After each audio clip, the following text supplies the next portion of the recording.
After more than 4.5 hours and 36 sessions ranging from paper and panel, generative and peer-reviewed, we finally gather for our opening plenary, where I can welcome you to the 38th Annual Thomas H. Albright Christian Scholars Conference, whose theme this year is Discovery, the Challenge of Emergent Truth, which should appeal to all of us here, every scholar in this room, and from every field of knowledge, those of you working in the visual arts, biblical studies, poetry, physical and social sciences, political theory, business, discovery, the challenge of emergent truth in every area of human research and creativity. The challenge of emergent truth, because in the development of knowledge, a new truth inevitably emerges and is vigorously opposed by the current keepers of knowledge, which makes Molefi, Kete, Asante the perfect person to open our conference, because our mission is to create and nurture an intellectual and Christian community that joins individuals and institutions to stimulate networks of scholarly dialogue and collaboration. And I'm so pleased to see you here today and to welcome you this year. Since the last time we met, we have lost two giants. I was notified yesterday that Hubert G. Locke, whose plenary opened the 2010 Christian Scholars Conference. Hubert Locke, an expert in civil rights and Holocaust studies, who graced our lives with his presence and challenged our systems of understanding, passed away in Seattle, Washington, and we mourn his loss. 6 weeks ago, this world lost a great theologian when Professor James H. Cone passed away. All through Professor Cone's career, he argued for racial justice and interpreted the gospel to express the concerns and the needs of oppressed and marginalized people, who, in his words, are at the bottom of society, the lowest economic and racial groups. His time with us at the Christian Scholars Conference just last June was a treasured experience which will have a lasting and productive impact on all of us. Professor Cone's Christian Scholars Conference sessions were stunning. His lecture, one of the finest, and it would be one of his last public presentations. For some, it was a first encounter with one of the world's finest theologians to connect the cross with the lynching tree. And for others, it was an opportunity to hear a hero of the faith, a trailblazing scholar, the father of Black liberation. For all of us, it was an unforgettable and historic experience, one inextricably linked to our mission and the next generation of outstanding scholars. The title of his plenary was Wrestling with the Cross and the Lynching Tree, and the following clip is from early in the talk that we all heard. I've been writing this book all my life. I put my whole being into it and did not hold anything back. It was like I didn't choose to write it. The cross and the lynching tree chose me. I took my time and chose my words carefully, as if the integrity of Black faith and the freedom struggle that rose out of it were at stake. And I'm still writing it. And it will not be finished until I draw my last breath. I remember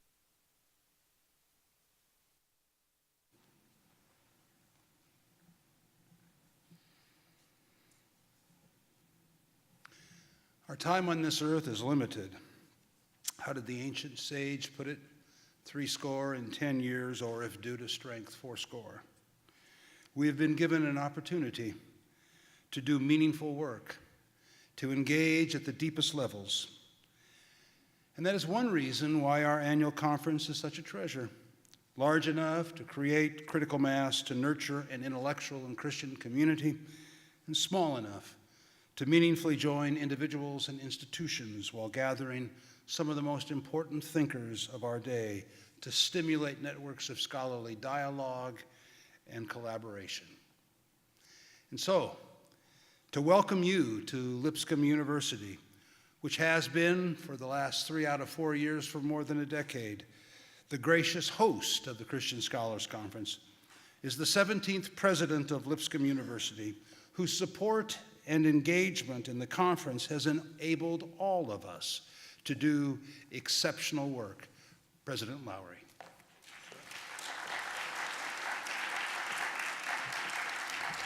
Good afternoon to all of you, and thank you for traveling across the country and around the world to be in this particular place at this particular time.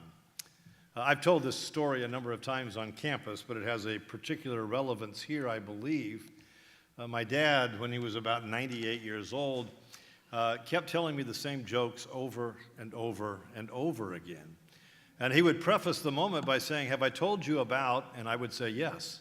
That made no difference. He continued because he decided to tell that story. And one that I will always remember, he asked me, he said, "Have you heard the one about the man who walks into a restaurant?" I said, "Dad, I've heard it." He said, "Well, let me tell you about it." He said, the man walks into a restaurant, he sits down, the waitress comes up and says, "What would you like?" And he said, I'd like a bowl of soup and some kind words." I'd like a bowl of soup and some kind words. He disappears, she disappears, she's gone and comes back, and she puts a bowl of soup down right in front of him. She walks away, and he says, "Hold on a second, hold on. I asked for a bowl of soup and some kind words." And so she comes back, and she leans down in his ear, and she says, "Don't eat the soup." Now, maybe you have to be 98 to fully appreciate that. But I think there is something in there that is important, and that is the sense of gathering to hear, well, not only kind words, but perhaps challenging words, perhaps inspiring words, perhaps words that make us uncomfortable, or words that motivate us to do more. This is really a gathering about words. And this gathering, as David has said, has gone on for years and years. And the gathering even changes locations. Next year, we'll be eating really good Mexican food, which they don't have in Nashville. But we'll be eating it in Lubbock, Texas, as Lubbock Christian hosts this. And the whole idea will move halfway across the country, but it still will be a group of people gathering and sharing words. I so appreciate David Fleer and his tireless effort to do this. I won't have this opportunity again, but would you join with me in thanking him for all he's done to make this happen?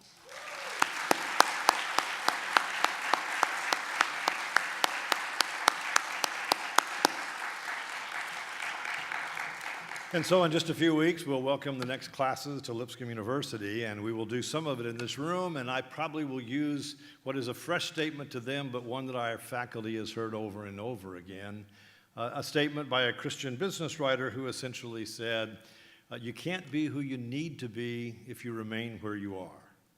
You can't be who you need to be if you remain where you are," and I will be trying to help students that have come from 48 states and about 57 foreign countries to understand they made the right decision, that they could never have been there what they will become here.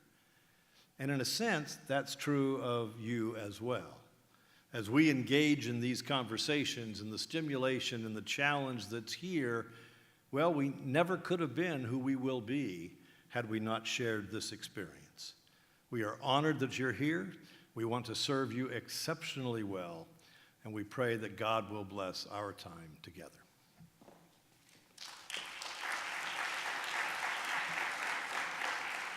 Thank you, President Lowry.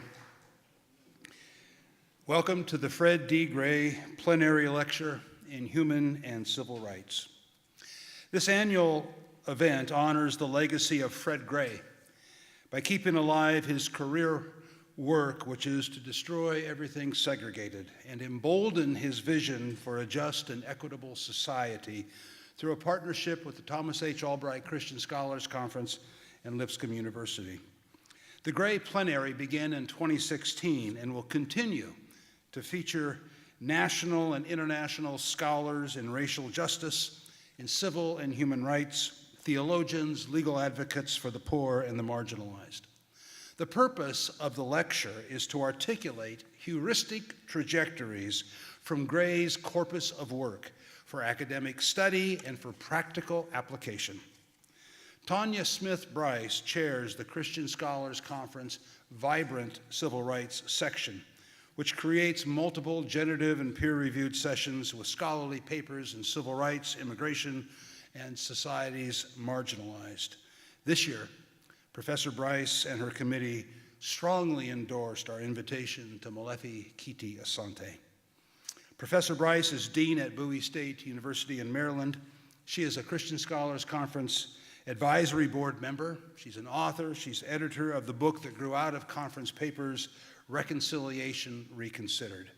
And in a moment, Dr. Bryce will formally introduce Professor Asante. I was first introduced to Professor Molefi Asante when I was a PhD student at the University of Washington through his early and groundbreaking work entitled The Rhetoric of Revolution. Most recently, I've been enthralled by his memoir, As I Run Toward Africa. Molefi Asante's connections with Fred Gray came through Nashville Christian Institute. And though they were at NCI at different times, Professor Asante calls Fred Gray his role model.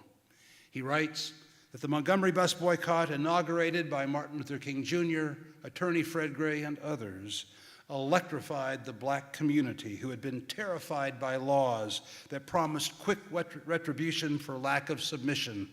The Montgomery experience showed us that we could defy unjust laws, but you had to be willing to pay the penalty for that law. Molefi Asante is the perfect person to continue and to enhance the trajectory of this lecture.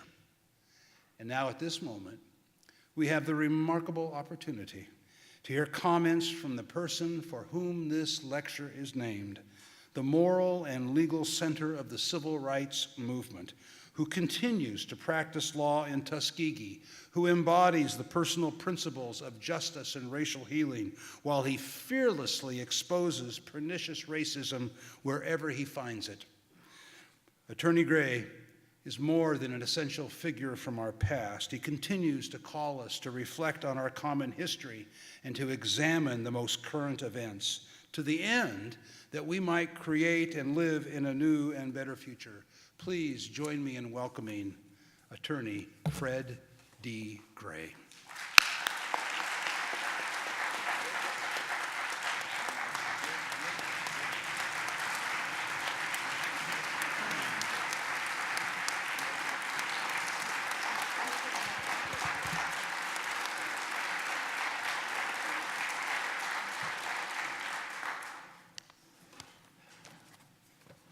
Good afternoon. Thank you, Dr. Fleer, to President Lowry, to our keynote speaker that you will be listening to in just a few moments, other program participants, and others who are in attendance at this Christian Scholars Conference. I'm delighted to be here with you this afternoon. I do have two special guests I want you to know. My wife Carol is with me, who travels with me on most of my trips.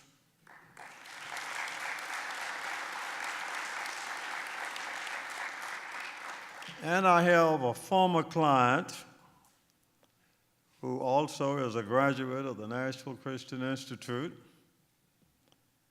who's from Florence, Alabama, and I had the privilege of representing him many years ago in a lawsuit against Florence State after he had finished NCI. Wendell Gunn. We're very happy that he's here.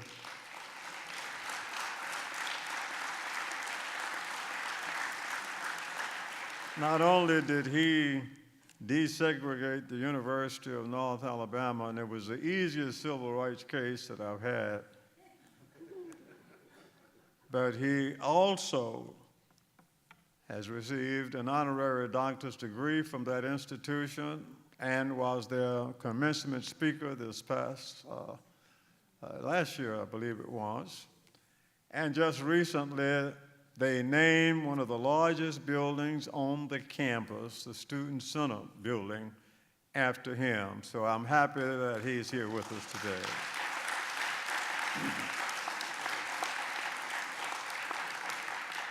I'm indeed honored to be invited to make remarks at this Fred D. Gray lecture as the Christian Scholars Conference began its annual meeting. Between 1942 and 1948, while I was a student at the Nashville Christian Institute, located in North Nashville on Batavia and 24th Avenue. While I was a student there, on some Saturdays, the boys of that school would come and work for the professors on this campus. I was one of such boys who worked in the yard of H. Leo Bowl and S. H. Pittman. Both of them were teachers at then David Lipscomb College. I never thought then that I would be invited to do anything on the campus of this college other than probably do janitorial or yard work. Fast forward for some 6 years to 1954, when I began the practice of law, and some 14 years later, in 1968, when I filed a suit in the United States District Court in Nashville, Tennessee, entitled Obi Eli and Others versus Allen Clay Pulius as president of David Lipscomb College, never did I ever think I would be invited back to this campus to do anything, not even janitorial work. The Lord has ways and means of changing things, changing individuals, and changing conditions. The Lord does move in mysterious ways with wonders to perform. 40-some years later, on June 8, 2012, during the Christian Scholars Conference, this university conferred upon me the honorary Doctor of Laws, Doctor of Humane Letters degree in a most impressive way with 400 dinner guests in attendance. 4 years later, on April 20th, 2016, Lipscomb University and Fred Gray entered into a memorandum of understanding related to education focused on racial reconciliation, equality, and justice. Also in 2016, as a result of that MOU, the inaugural Christian Scholars Conference, the Fred D. Gray Lecture was held. Dr. Turner was the first lecturer. So then, today, I'm honored, appreciative, and humbled, not only to make remarks, but to thank President Lowry, to thank members of the board of Lipscomb University and members of the board of the Christian Scholars Conference that this lecture honors me by naming it after me. Thanks also to Dr. Fleer, who played a major role in all of this, including the planning of this annual meeting. Thank you to our guest speaker. When I first met him, he didn't have the name he has now. I knew him as Arthur Smith. He didn't dress like he dresses now. But I knew him as a student at the Nashville Christian Institute from Valdosta, Georgia. And then I later found out, while we were talking earlier today, there was another connection we had that neither one of us realized. Well, he knew part, and I knew part, but we didn't put them together. But Thomas O. Jackson, who was a good friend of mine that I met my first Sunday in Cleveland when I went to law school, later was preaching for the church in Valdosta, Georgia, and it was Thomas O. Jackson who took him to Nashville. And it was Thomas O. Jackson's wife who introduced me and my current wife. So there's a real good connection that I didn't know about until today. For over 63 years, the Lord has permitted me to use the laws of this country to help bring about racial reconciliation, equality, and justice. He has used me in my desire to destroy everything segregated I could find. During these years, with a lot of help along the way and much prayer, we have been able to assist in changing conditions and bringing about justice for all. However, the struggle continues. We have not been able to change the hearts and the minds of our brothers and sisters. So then it's going to be up to us and up to conferences like this in order to do that. So today, as we begin this Christian Scholars Conference annual meeting, we must rededicate our efforts and reaffirm our commitments to do all we can to complete the task so that all of God's children will be truly free and enjoy all of the rights and privileges that are provided in the United States Constitution. And most importantly, to do what Jesus taught us, for us to treat others as we wish to be treated. The history of the civil rights movement must be preserved. We have prepared a nice history museum in Tuskegee, Alabama, and I have to take this opportunity to let you know that your president and the first lady of this university and your chairman of the board and his wife, and that this university supports it, and we want you to come and to visit it. So as you enter into your discussions today, I want to thank you and continue to do the good work.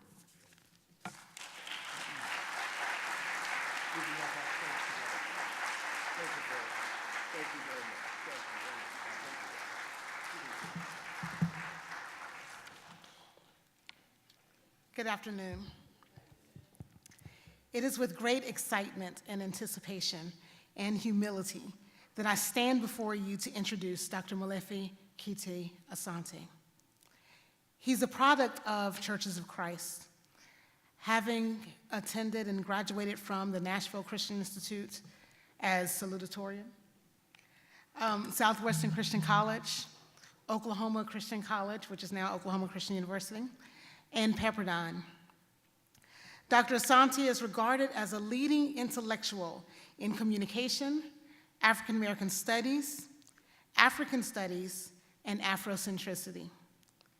He is truly an academic's academic. In fact, he's an academic rock star, having been appointed or earned full professorship at the age of 30. So for those of us in the academy, that's a big, big deal. For those of you not in the academy, trust me, it's a big, big deal. His chosen first name, Molefi, means one who gives and keeps the traditions. Dr. Asante's work has shaped my professional and intellectual journey, as well as many other African-centered scholars around this country and around the world. When I think of Dr. Molefi Asante, I am reminded of the second division of the Book of Tahotep, which reads, "If you are a leader and command many, strive for excellence in all you do so that no fault can be found in your character. For Ma'at, the way of truth, justice, and righteousness, is great.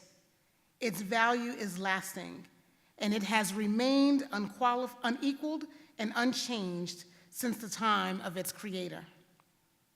It lies as a plain path before even the ignorant, and those who violate its laws are punished.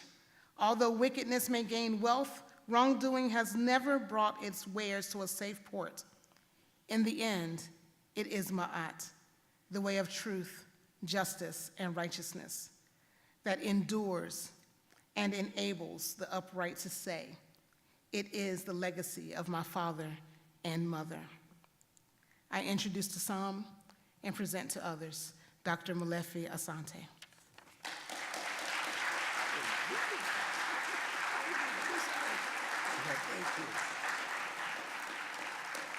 Hotep, brothers and sisters. I want to first of all say I am deeply honored and touched by the invitation to speak at the Old Bridge Christian Scholars Conference and to actually give the Fred Gray keynote speech. I want to thank President Lowry, certainly Dr. David Fleur. I want to thank Dr. Bryce for her reading of the teachings of Hotep, one of my favorite books, and I'm sure one of yours as well. I'm happy to be here at David Lipscomb. When I listened to Fred Gray tell about how they used to work here, we didn't necessarily work here, but when I came about 3 or 4 years later to the Nashville Christian Institute, but we worked for some of the people who worked here from in the different neighborhoods. And I remember Mrs. Mary Campbell, who was very famous at that time as a teacher at NCI, and I would go and I would work for them on the weekends, and then we would go back to NCI. But one thing I do remember about this campus at that time was that all of us at NCI, we would compete for being the students who would be selected by Marshall Keeble to go to David Lipscomb and to present to the people at David Lipscomb what we had learned at NCI. This was like an annual thing, and that was the last time that I've spoken on this campus. But it was really, I remember when I came today, I said, it's such a beautiful campus. I should have been here before. But my brother was the first African American to get a degree from here, and his name was Eddie Smith. So coming back today and coming to this important conference and meeting all of you, it's just a great honor for me. I am much like Fred Gray, touched by so many people, but certainly Wendell Gahn, who was the valedictorian of our class at NCI, and he's accomplished all these great deeds throughout his life, and I'm just really happy that he's here, and I want to thank him very much publicly for being the smartest person I've ever met. Thank you. The second person, Richard Hughes, is here, and Richard has always sort of tried to keep me in line, and I want to thank him very much for being here. I was just looking for, where is Richard Hughes? And so I'm so happy to see him. Catherine Meeks. I mean, these are just a few names. I just, the people, the Carr family from Pepperdine. The only Church of Christ school to give me an honorary degree was Pepperdine University. So I'm really delighted about that, and that Pepperdine is represented here by the Carrs, who were good friends of mine as well. I was born in Valdosta, Georgia, where Marshall Keeble baptized 266 people one year, and the next year he went back and he baptized 263. My parents, who were born in southern Georgia, had 16 children. I was number 4. And Marshall Keeble never tired of telling people that whenever we would travel around the country. He said, this little boy, he comes from dirt poverty. His parents have 16 children, and I would have to get up and speak after that. But Keeble, if you knew him, was quite direct. And he taught me a lot. He had a great sense of psychological decision powers, or prowess, I should say. And one of the things that I recognize about myself now is that in many ways, I try to use some of the stratagems of Marshall Keeble. He was the most famous person I knew at that time until he introduced me to Fred Gray, because he would always tell us that Fred Gray was one of the most brilliant students he had ever met. And we all knew the story of Fred Gray. And years later, when I was in Tuskegee or Montgomery and at one of the churches, Fred Gray took me to the church, and he would drive down the highway and we would talk, and he would tell me about being a lawyer. But I was very impressed because here was a young man who was about the age of Martin Luther King Jr., that he had become the lawyer for Martin Luther King Jr., and he was a member of the Church of Christ. And we always say, the member of the Church of Christ, he's Martin Luther King's lawyer. But as I grew older, I saw at my university, where I teach now, Temple University, I saw the great reach of this wonderful man, Fred Gray.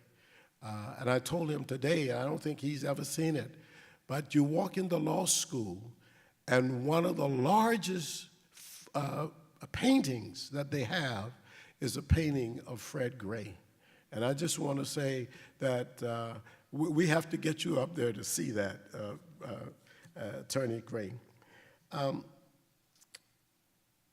Let me say that my parents were born around the time that Mary Turner was lynched. The story of Mary Turner goes like this. Her husband, Hayes Turner, was killed the day before she was killed. And he was killed because they suspected him of being involved in the killing of a plantation owner. They came to her house the next day. She was pregnant with a child, and they came to look for her because she had protested the killing of her husband. And they brutally beat her. They ripped the fetus out of her pregnant belly, stomped it to death on the ground in Valdosta, Georgia. And then they took her body and they dragged her body through the streets of Valdosta, through the black community, to scare everybody. This was 1918. My parents grew up with this story. This was the story that they had heard, the Mary Turner story. I came to Nashville, Tennessee to attend NCI in 1953. I was in the 6th grade. And as I attended Nashville Christian Institute, I also learned a lot of things about life. And I have learned that you have to ask a lot of questions. And I asked a lot of questions. One of the people I asked a lot of questions to was Thomas O. Jackson. He used to get tired of me asking questions. Say, Brother Jackson, what about this? What about that? But I discover things, some things, other things I never discover. I never find the answers. But I still ask a lot of questions. So today, I want to challenge you. I'm going to do two things. First thing, I want to display visually for you two systems. One, a solar system, and the other one, a lunar system of thinking. Then, what I want to do is to talk a little bit about Ma'at, the story that is repeated over and over again in the ancient texts.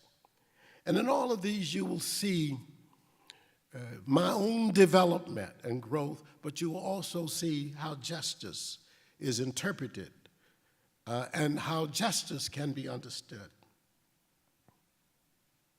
I give you this point just so that you have some comfort room as I talk, because my style is always to try to tell you as much truth as I can in a short period of time. The solar system is holistic. Everything is a part of everything else. Medicine is a part of agriculture. Agriculture is a part of religion. It's a part of law. It's part of relationships. Everything is connected. It's a grand system. And if you disturb one part of it, you disturb the other part because they are connected, like the body's parts are connected, you see? It's a system. This is one way of looking at the world. And another, I call it the lunar system. It's more fragmented. It involves us looking at separate parts and particular things and drawing boundaries and borders and isolating things. It's more individualistic than the solar system, which is more collective. In the lunar system, you can influence and impact one part, but it doesn't mean that the other parts will be touched, you see. This is two ways of looking at the world. So I raised that because I was thinking, as Attorney Gray made the statement about, as he's right, about what clothes I wear, I was trying to think, why do I do this? And the reason I do it is because I want to show other possibilities. You see? Because we are born into a possibility, one that maybe we didn't even choose. And we assume somehow that the Windsor knot is universal. We assume that because we were born into this, you see. I was walking down the street one day going to visit one of my graduate students who was in the hospital. And I had a much grander African outfit than I have on today. And a young African-American man passed me by and he said, "Assalamu alaikum." And I stopped him. I said, why do you say Assalamu alaikum? He said, because the clothes you wear. I said, well, I could just as well have been a Christian or be a Christian. Why would you say Assalamu alaikum? And then it made me think, why is it that Christians who are Africans are never recognized for expressing African culture? That somebody assumes you have to be a Muslim to love African culture. Well, why is that? So the two systems, the solar system, the lunar system. Let me tell you something. If you do the lunar system, you could study literature and not study the author. They're disconnected. It is part of one of the ways that people do literature, literary criticism now. You just study the text. You don't study the author. It doesn't matter, you see? But it's not correct in the solar system. Solar system, you got to know all these things have to be connected. Trump is not just a person out here isolated. He's connected to the values and the ethics of a nation.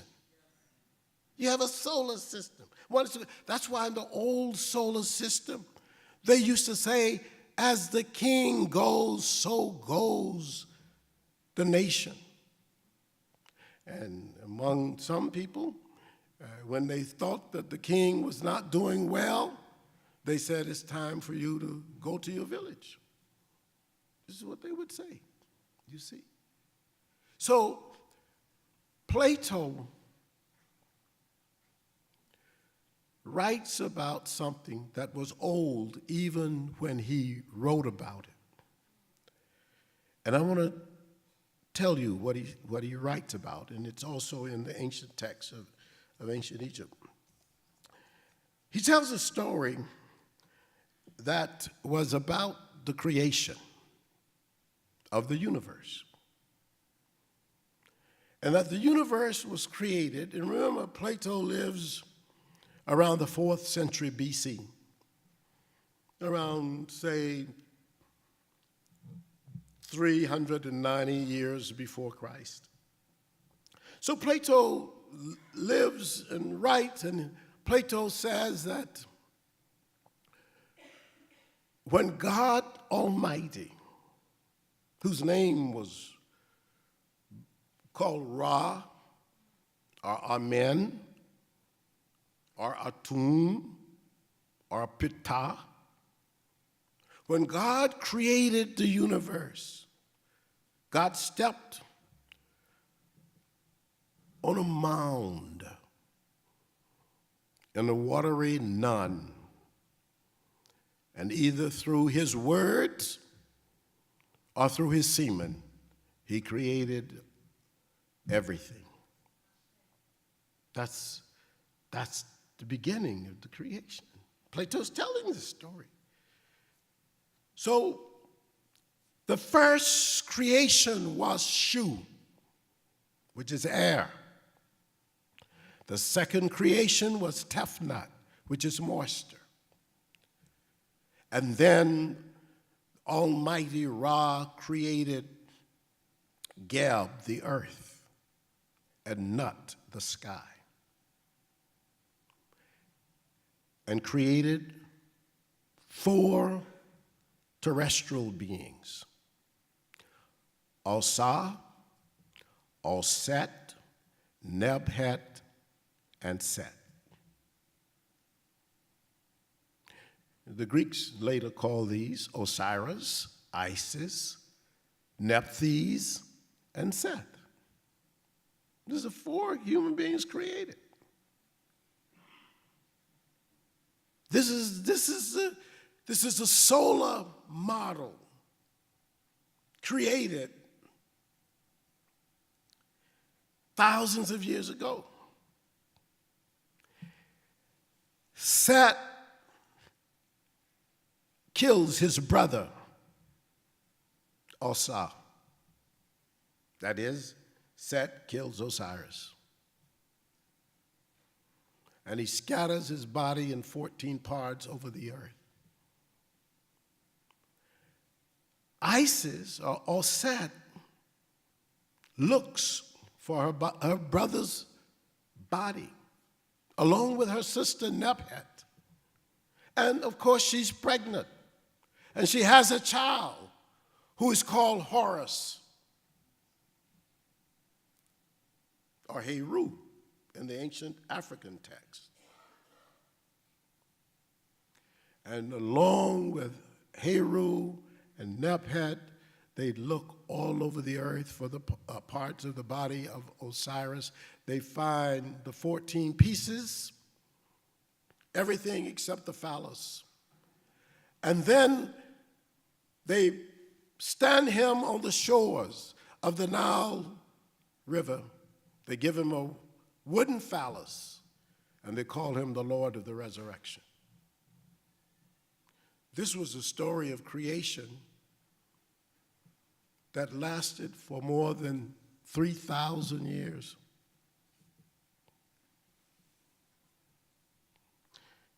I tell you this story because this is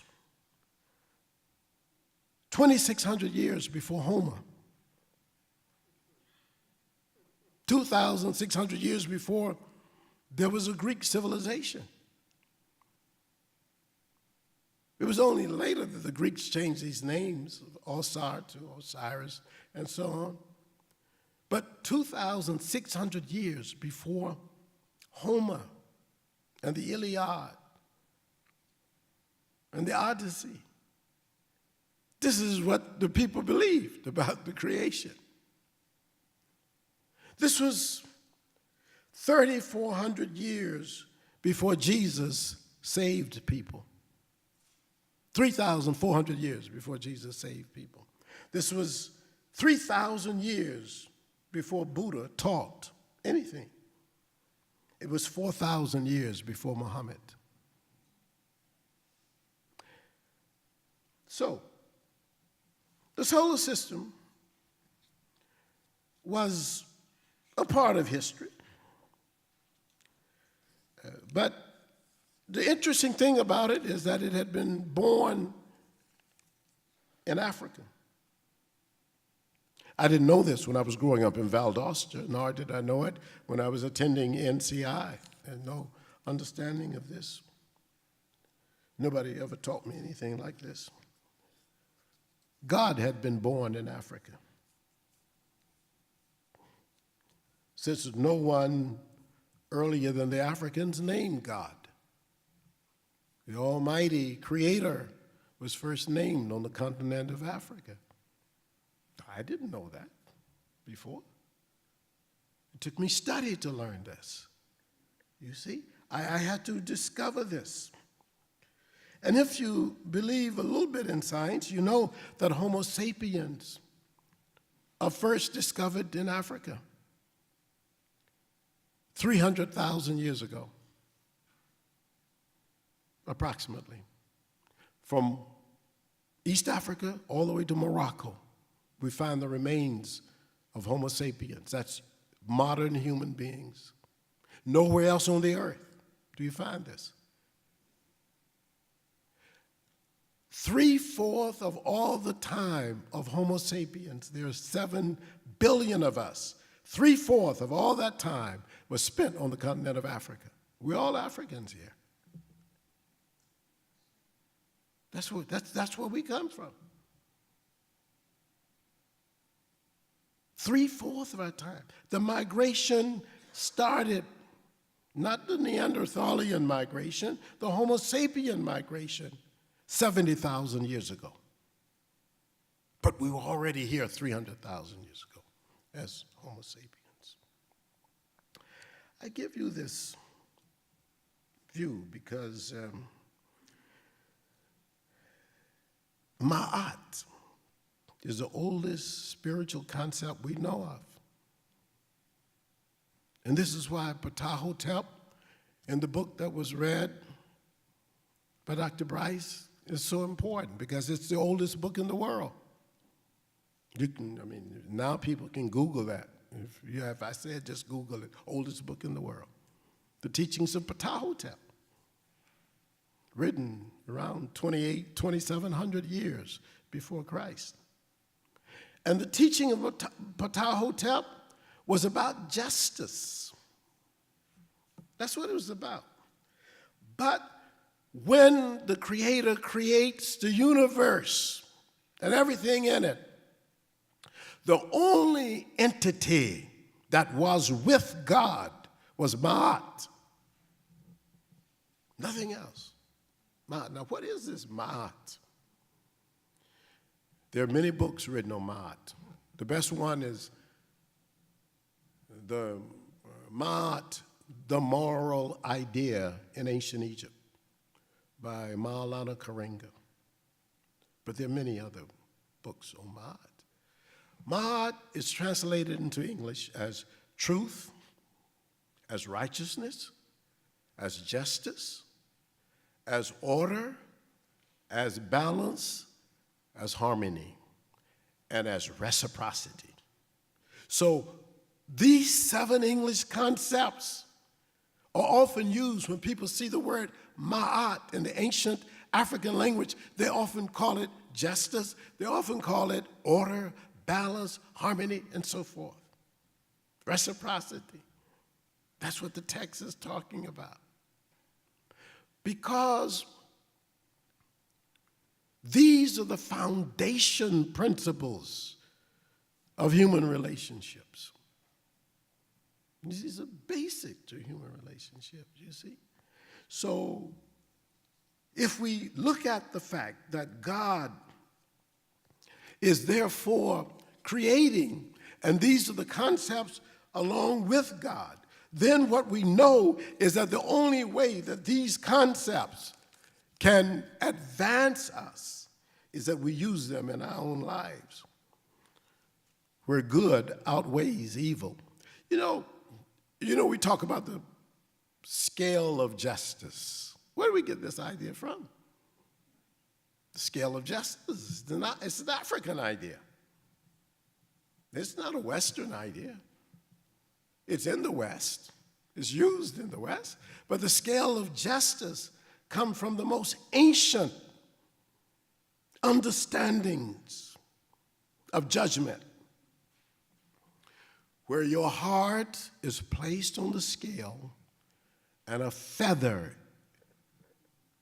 of a bird is placed on the scale, and your heart is weighed to see whether or not it is lighter than a feather. What are the Africans trying to say here? They're saying that your good must outweigh your evil. They're not calling for perfection. They're not saying that you can do all kinds of crimes and sins, and then on your last day you can confess to Jesus Christ and go to heaven. They see that as quite impossible. In Ma'at, the sum total of your life has to be good. That's where we get the scales of justice from. That's where we understand it from. We don't understand it from anywhere else, you see, because in the solar system, that's holistic. What we understand is that we are connected to everything. There is a word that I want to introduce you to, Serujta, Serudj-ta, Serujta. What is Serujta? Serujta is the ancient Egyptian word for justice. Now, it's like Ma'at, but it's different. It comes from a practical application. And here's the practical application. Every year, the Nile River overran its banks. Every year. And when it overran its banks, there were farms that were destroyed. People lost their homes. And the question became, how do we tell each time there is an inundation, how to give people the land that they had before the flood. It was a practical problem. The flood just wiped out everything. And since the flood wiped out your farm, how do we know how much you had? So they had what they call rope stretchers. Rope stretchers were people who stretched ropes around your property, and after the flood, they were able to give you the same amount of property that you had before. This is where geometry is born. So, once they have given you your property, then they have to do something else. They have to do sarujta. Sarujta is to restore, not just to repair, but to restore you. That's justice. I just came from Australia about a month ago. I saw for the first time the black fellows, the Aboriginals. They lost an entire continent. They're very sad. There's a lot of despair. What is justice for these people? How do you restore them? There's stories about alcoholism, Great Depression in the population. But what is justice? What is justice to the millions of Palestinians that are incarcerated in a slavery and second-class status behind barbed wire for 50 years? What is sarujta? What's the meaning of this notion of justice? What is justice for the Kurds, who since the Sykes-Picot Agreement have been a people without a nation that they could call their own? You know the Sykes-Picot Agreement during World War I to sort of draw up, or cut up, or carve out the Ottoman Empire. It gave all these little countries, Iraq, Syria. It made Afghanistan. This was created by a British and a French diplomat. But the people they left out, the Kurds, they've been fighting, trying to get their own place, you see. What is justice? What is justice for the Native Americans who lost an entire continent? What sarujta, to repair, but also to restore. That's the deep concept of justice that was understood by the ancient Africans in the classical sense. So here's my provocative question for you, Christian scholars.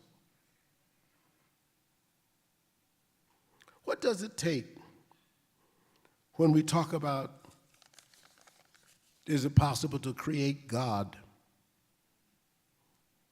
Who best to create God than those who study God? To create God, who would then create us? Let me tell you something. When we say that our God believes in an eye for an eye and a tooth for a tooth, we will all be blind and toothless. Where is the creativity on the part of those who deal with these things? I'm not a theologian. I just raise questions. You show me a people, you show me their actions, and I will show you the kind of God they have. Where do I find the qualities of sarujta? Who is able to show me that? No, not create God in our own image, but in the image that we ought to be. the pyramids were raised in 2600 BC. They were finished, the Great Pyramids. There were other pyramids built in Nubia, but they were later. But the Great Pyramids were finished in around 2600 BC. That's 2,600 years before Jesus. So Jesus could look back when he was alive and say, down in Africa, there are some ancient monuments.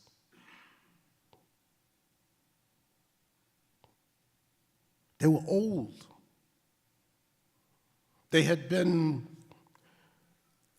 constructed first by a man whose name is not often mentioned in history, but should be. Just as we know Homer, we definitely need to know Imhotep, the first multidimensional human being written about in history, a black man who was the builder of the first pyramid. I've been to Egypt about 17 times. I take groups. I'm taking a group next month. Just to study, just to try to find out things, so I'll be able to ask better questions. Imhotep was the first human being that we know of who walked on the earth and then was deified and worshipped in a temple of his own. He's the first human being that we know did that. They called him the god of medicine. The Greeks worshipped him as Asclepius, the father of medicine. Hippocrates. Hippocrates lived nearly 1,700 years after Imhotep.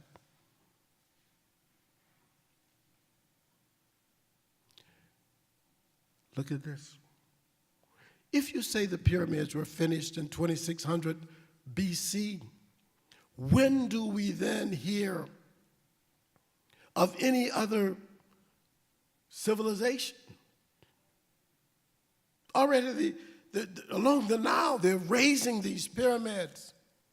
And we have to look deeply into history, and what we see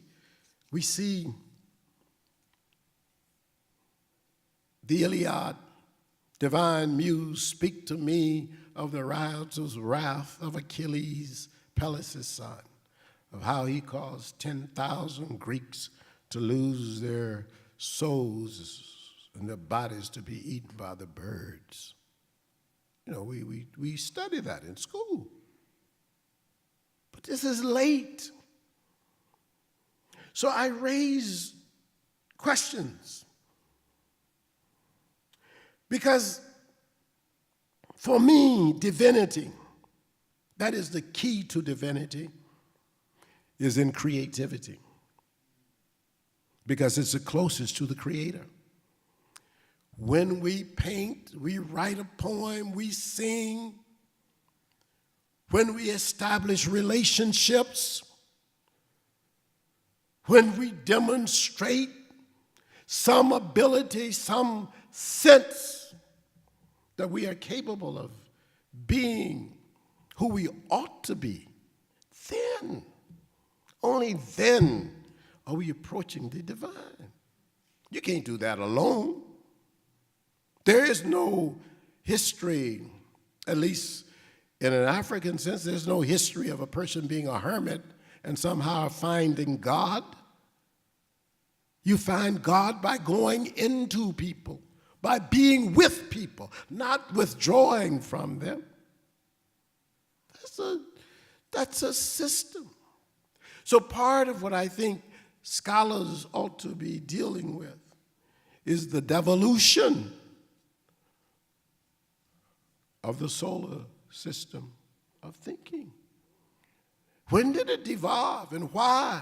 What would have happened had it not devolved? What would be our relationships with each other in periods of stress and tension How is it better for unity, for example? I raise these questions because for me, this comes in the form of a Jesus who is pursued through the thickets of West Africa, captured, put in chains, dragged onto a slave ship, branded, crossing the ocean with hurricanes and storms, in great fear, men lying on their stomachs and women on their backs in the dark, dank hellholes of horror, horrified by the terror that they did not know. This comes to me in the form of a Jesus who is dragged through the streets of Valdosta, Georgia, behind a car, crucified on a tree of lies. Comes to me in the form of Jesus who understands what it means to be buried in a forgotten place. And then after 3 days, rise again in the liberation of the oppressed. That's what I've been trying to talk about. That's what I see as a moment of divinity. And that's where we can finally find some rest for justice. Thank you very much.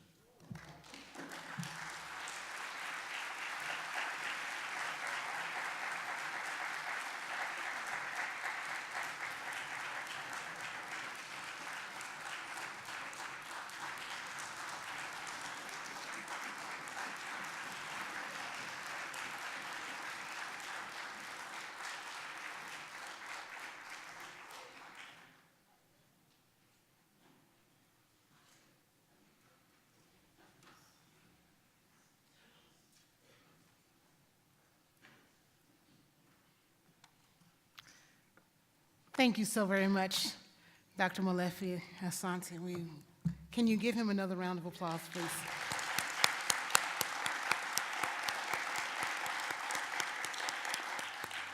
I was talking to David about this yesterday, I think, and I was trying to quote some scripture, and those of you who know me know that I'm not very good at that, so I was making up some scriptures. I knew it was somewhere between Genesis and Revelations, but I was kind of, I think I said Philippians 6 or something like that. He said there's only 4 chapters in Philippians.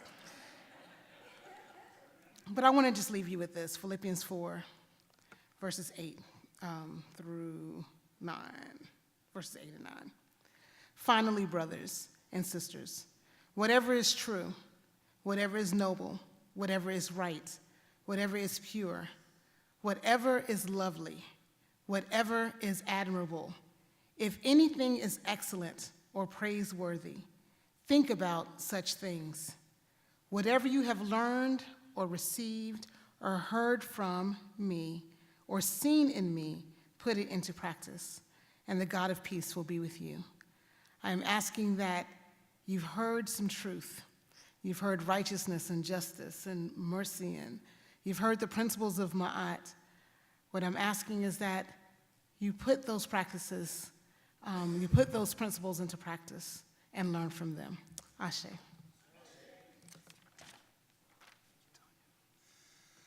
Wow, that was a rousing lecture. Thank you very much. Dinner has been prepared for us. It's out in Bison Square as soon as you leave this auditorium. Find a table, sit down, and let's continue this conversation. There will be a book signing in the foyer, And Michelle, maybe it'd be good for you and Molefi to exit before we do. Thank you for your presence this afternoon. Thank you for the scholarship that you've already been engaged in. Our morning after dinner tonight, you're free. Tomorrow morning, our day begins with worship on the second floor of Ezel. Thank you, and go in peace.